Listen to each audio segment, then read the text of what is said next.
continue to follow here a thread of history that was already in motion when the Lewis and Clark expedition in 1804 pushed north on the Missouri River in the newly acquired Louisiana Purchase. There, Fort Mandan Winter Camp accommodated roughly 40 men living among the indigenous tribes that would later become a part of the Dakota Territory. And push it was most of the time as the river flowed in the opposite direction of their goal. The explorers had lost only one man so far through illness, although a few disciplinary actions were conducted during the 5 months, 1,600-mile journey from St. Louis.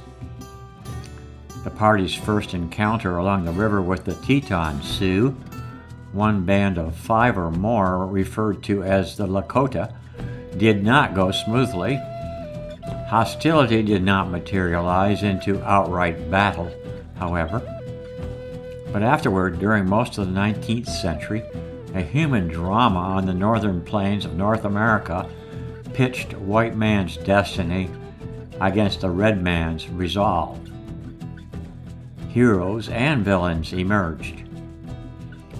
In the end, the Lakota Sioux, the Cheyenne, the Crow, the Kiowa, the Arapaho, the Shoshone, the Nez Perce, bands of Mandans, Hidatsa, and other smaller native communities lost the Northern Indian Wars across the Dakota and Oregon territories.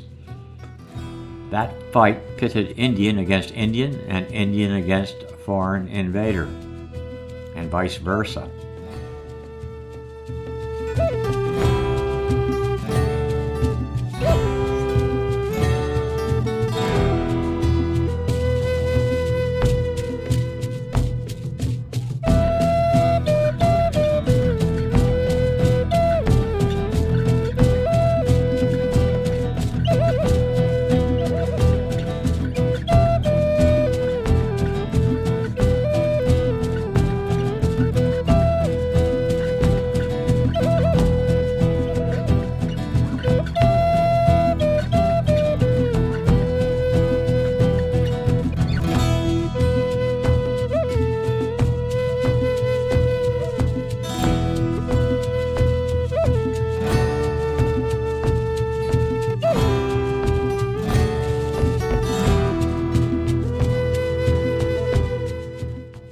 Born in 1831, Jumping Badger, also called Slow, killed his first enemy, a Crow Indian.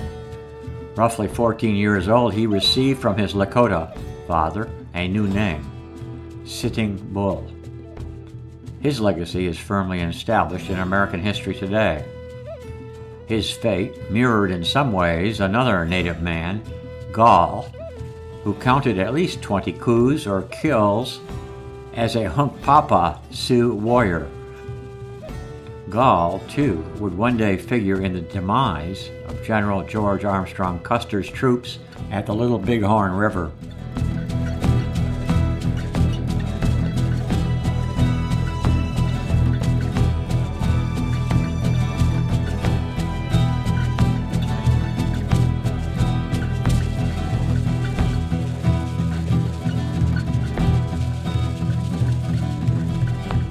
As the 1850s rolled around, only 2 forts, Laramie and Kearney, on the Middle Platte River, essentially guarded the Central Plains.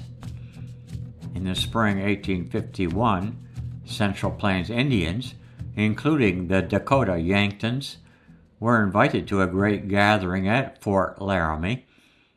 Agent Thomas Fitzpatrick, a former trader-trapper guide, known as Broken Hand, attended alongside Colonel David Mitchell, the Superintendent of Indian Affairs in St. Louis. This meeting ultimately became known as the Horse Creek Gathering. According to the ensuing treaty document, some Indians again were sent to Washington, including a Minneconjou headman. Lakotas agreed to allow the construction of roads and posts along the Platte in return for an annuity for 50 years, purported compensation for the damages immigrants would inflict on the river basin resources. The treaty also recognized Lakota title to nearly 100,000 square miles north of the North Platte and obliged the communities to live in peace and to allow safe passage for settlers. Francis Parkman, the historian, saw duplicity on both sides of the negotiations. The Lakota, intrinsically aggressive, had capitulated, but, stated one observer, the breath of their nostrils became peacemakers mainly because of their dominant power in the interior. They sought to preserve the status quo. The Horse Creek Treaty, also known as the Fort Laramie Treaty, was signed on September 17, 1851, by 21 chiefs representing the Cheyenne, Arapaho, Crow, Assiniboine, Mandan, Hidatsa, Arikara, and Sioux nations. Mitchell and Fitzpatrick signed on behalf of the United States at the mouth of Horse Creek, near the confluence of the North Platte in what is now western Nebraska. The council may have included an estimated 10,000 people in attendance. Despite the treaty resembling the outcome of years of previous pale-faced treaty ploys, violence among indigenous warriors, settlers, and the military increased afterward. Chief Longhorn, the Miniconjou representative sent to Washington, sought to conciliate the Crows whom his people had fought, feared, and hated. Lakota and Crow borderlands between the Black Hills and the Powder River Valley became one of the neutral zones in the interior. However, overlanders began to wear on the Indian tribes, especially the Sioux. The overlanders killed too many animals, consumed too much timber and grass, quote, carried death on their bodies, and, it was said, quote, did not smell right. Many Lakota thought the smell of coffee and bacon frightened the bison, and that herds avoided places where they had scented whites. Bison herds were diminishing around the Black Hills area. By 1856, only 22,000 bison robes were shipped down the Missouri River, less than 1/4 the average annual amount in the 1840s. Lands east of the hills could no longer sustain the tribes, and the Lakotas believed this was a place where the U.S. government, quote, sends diseases to cut them off. At the same time, the Crows began to shift their loyalties in favor of the Americans against the Lakota.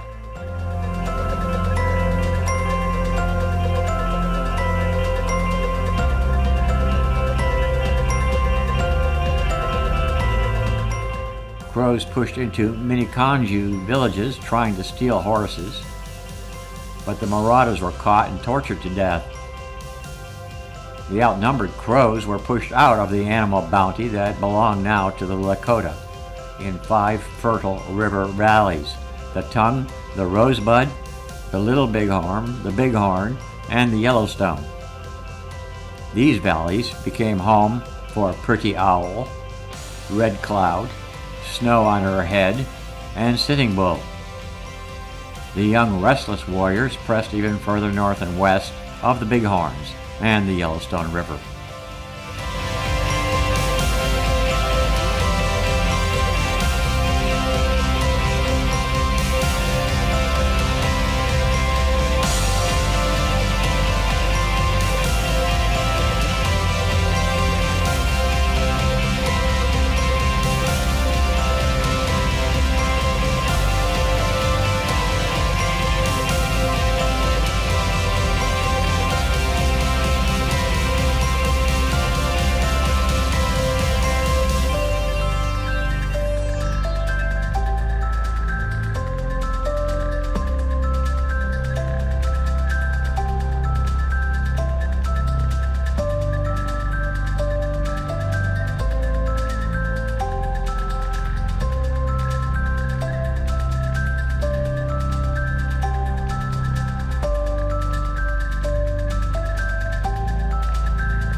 In 1854, High Forehead, a mini kanju, shot a lame cow near the so-called Overland Road. The animal belonged to a Mormon immigrant heading to the Great Salt Lake. A dispute arose over whether it was a stray or was bought by the Lakota.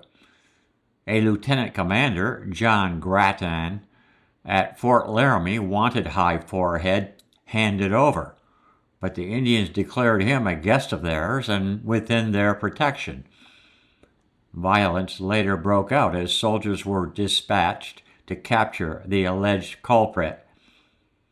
Only one soldier made it back to the fort alive, and then died of his wounds. Grattan had as many as 24 arrows in his corpse. They could only identify the body by the pocket watch. The Lakota then began a raiding spree along the Platte, at a time when the U.S. Army had fewer than 2,000 men between the Mississippi and the Rockies. The Army responded by buying Fort Pierre from the American Fur Company and subsequently labeled approximately 10,000 Lakotas as hostiles. Headquartered first at Fort Leavenworth in Kansas and then at Fort Kearney, Colonel William S. Harney put together an expedition of about 600 dragoons, infantry, and artillerymen in response to the Indian problem. Brule Lakota, led by Chiefs Spotted Tail and Little Thunder, sent a message warning, quote, that if he wanted peace, he could have it, or if he wanted war, that he could have that.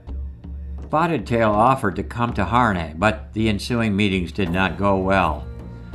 Harney told Little Thunder to go and join his men and tell them that a battle had to settle their differences.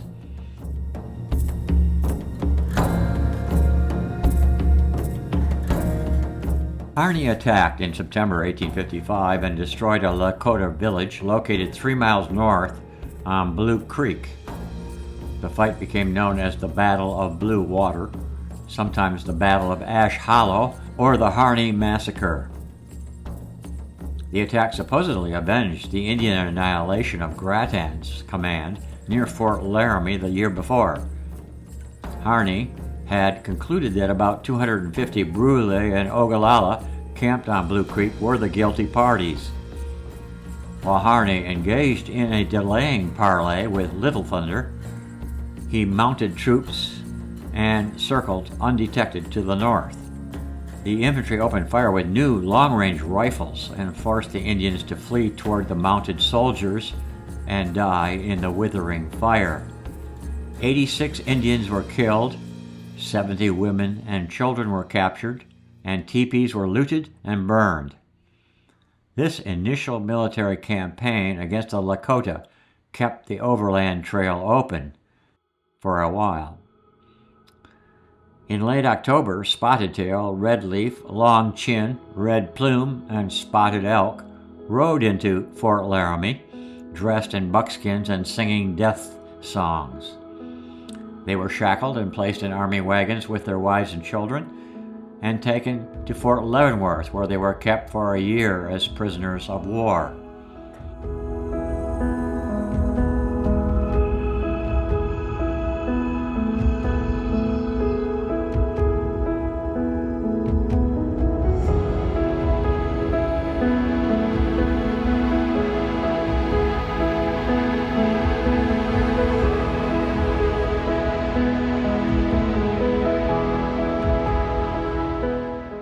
Harney announced a new council with all Lakota delegations at Fort Pierre in March 1856. He announced his intention to introduce the Lakota into a culture of cultivators of the soil. He would make war on any man that refuses. Disgruntled warriors labeled him the Butcher and Woman Killer. Hunkpapa Sioux and Miniconjou sent a pipe across the Lakota domain, summoning all 7 recognized subgroups to a council of their own near the northern edge of the Black Hills. By August 1857, most Lakota chiefs arrived along the Belle Fourche River just north of Devil's Tower today. By now, the 26-year-old Sitting Bull was already a Hunkpapa war chief, emerging as a hardliner with his uncle Four Horns, with High Backbone of the Miniconjou, with Red Crow, with Feather of the Sans Arc, and with Red Cloud of the Ogallala. He pronounced, Any Indian who should show the gold fields in the Black Hills to white men should die, and the whites thus are made aware of the presence of gold, they should also die, for fear that the country would be taken from them. Sitting Bull's precaution was to no avail. In 1859, after new reports of gold fields in the Black Hills, a group of scientists led by Captain William Reynolds and Ferdinand Hayden, accompanied by a military escort, surveyed north of the hills and explored the Yellowstone River and its territories. They found gold. Hayden's report of gold attracted the attention of a recently formed group in Yankton, Dakota Territory, called the Black Hills Exploring and Mining Association. That group, armed with rifles and pistols and 2 howitzers provided by the Army, prepared to defy the 1851 Laramie Treaty, prohibiting non-Indians from entering the hills except on government business. General William Sherman, the new appointed commander of the Military Department of the Missouri, which included the Black Hills, learned of the association's plans and ordered them to stay away.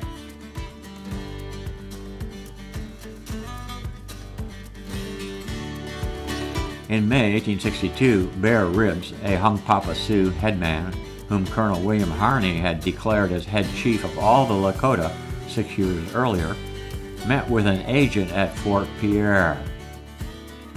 Bear Ribs accepted the annuity goods, but declared this would be the last time he would take them. The Lakota Wars on the Plains were beginning.